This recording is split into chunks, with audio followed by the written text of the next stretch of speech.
Good morning, Kentuckiana. I'm Gabriel Gonzalez. Thank you so much for starting your morning with us. We are glad you're here. And just like that, we're back with meteorologist Mallory Schnell right here live in the studio this morning. Mallory, good morning to you. Good morning. It was a busy day yesterday, and if you loved the rain like I did, you loved yesterday, and you're going to love today. Yeah, we have more of it today. It's not done with us just yet. Thankfully, we're not looking at the severe weather threat, but a few of the storms that we have on the radar this morning could pack a punch with some gusty winds, heavy rainfall, even some pea-sized hail. But rainfall yesterday, many of us fell between the 2 to 3 inch kind of corridor here, though we did get a few amounts, at least on this map, though we don't have specific totals, that fell between about 3 to 4, maybe even up to 5 inches isolated. That was more so in south central Kentucky. Take a look at the Max HG radar, though. We've been having some showers and storms stretching from E-Town, Bartstown, Taylorsville, Shelbyville, Newcastle as well, Hodgenville.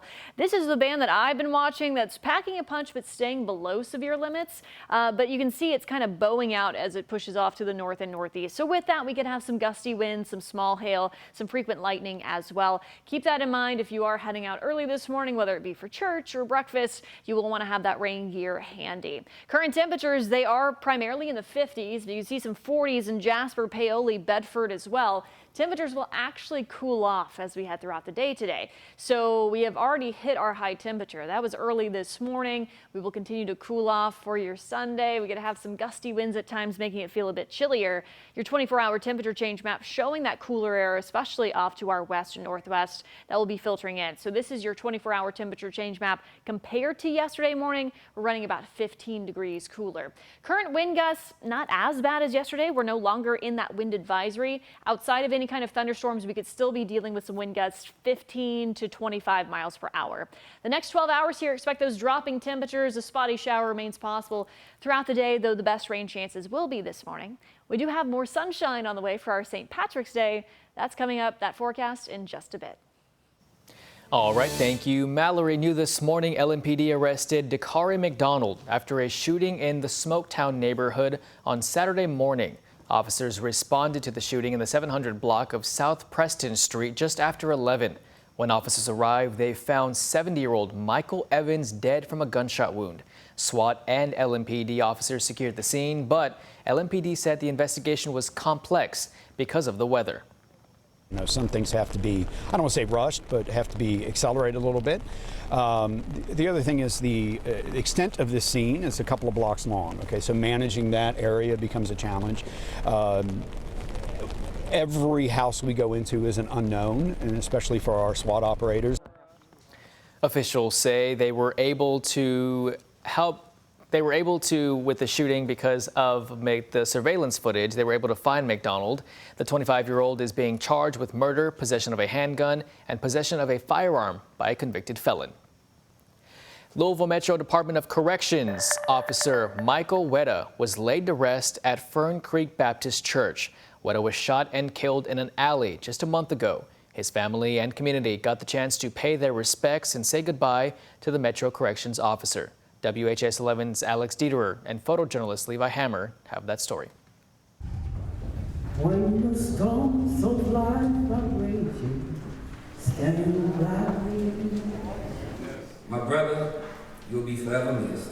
Pews filled with friends, family, brothers, and sisters from the Department of Corrections. Our hearts are broken for you.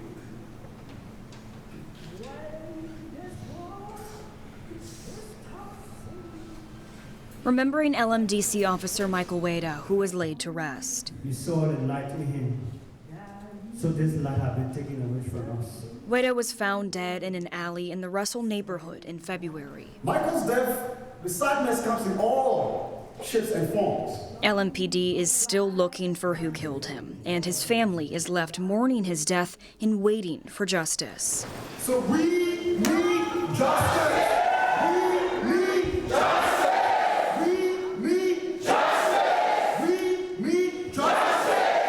Weta immigrated to the United States from Liberia and gained his U.S. citizenship in 2022. The next year, he graduated from U of L with a degree in criminal justice.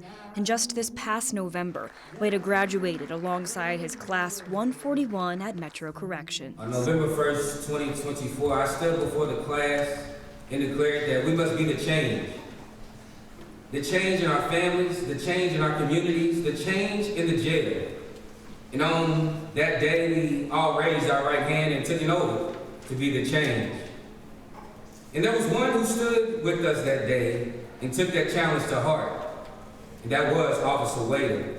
Stories shared of the life of the 44-year-old taking too soon, memories and a pledge to the family he leaves behind. To the family, there are no words that can provide comfort. All we can do is pledge our undying support and promise you to be by your side from this moment forward. A forever bond between his brothers and sisters in service and his blood. This is the final call for Global Metro Corrections 1386, Officer Michael Wiggins. Alex Dieterer, WHAS11 on your side. His colleagues are working hard to help the family he left behind. Chief Jerry Collins and FOP Lodge 77 organized fundraisers to assist the family. You can scan the QR code right there on your screen to donate to the fundraiser. Across Kentucky, House Bill 495 has passed the legislature. It has measures that prevent Medicaid from being used for gender-affirming care. The bill also looks to protect the controversial practice of conversion therapy. The bill would overturn the governor's executive action that bans conversion therapy for minors. House Bill 495 now heads to the governor's desk, who has already said he will veto the bill. Republicans argue the bill is about parental authority. However, Beshear slammed the bill, saying every major medical organization has discredited the practice. Because it is wrong, it is torture, it has been discredited, and it should not be happening in the Commonwealth of Kentucky.